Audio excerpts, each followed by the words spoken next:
مہینہ وقت کی ایک اکائی ہے جو کیلنڈر میں استعمال ہوتا ہے۔ اس کا دورانیہ چاند کی زمین کے گرد ایک مکمل گردش پر منحصر ہے۔ اسی وجہ سے انگریزی میں مہینے کے لیے استعمال ہونے والا لفظ منتھ چاند کے لیے استعمال ہونے والے لفظ مون سے ماخوذ ہے۔ چاند 29.53 دنوں میں یعنی 29.53 دنوں میں زمین کے گرد سورج کی نسبت سے ایک چکر مکمل کرتا ہے، جس کے لیے ماہرین فلکیات سائنوڈک منتھ کی اصطلاح استعمال کرتے ہیں۔ Synodic month is another term for lunar month. ستاروں کی نسبت سے چاند یہ چکر 27.32 دنوں میں طے کرتا ہے، جسے سائڈیریل منتھ کہا جاتا ہے۔ Sidereal month means the time it takes the month to orbit once around the Earth with respect to the stars, approximately 27.14 days.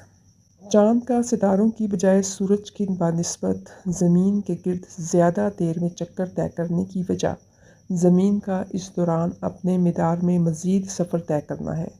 شمسی کیلنڈروں میں ایک مہینہ عمومی طور پر 30 یا 31 دنوں پر مشتمل ہوتا ہے، جبکہ قمری کیلنڈر میں 29 یا 30 دنوں پر مشتمل ہوتا ہے۔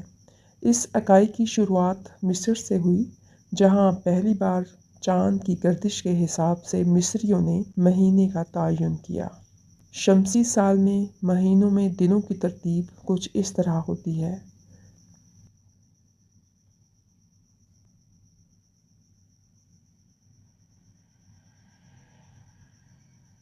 اسلامی کیلنڈر، جو چاند کے حساب سے ترتیب دیا جاتا ہے، 12 مہینوں پر مشتمل ہوتا ہے۔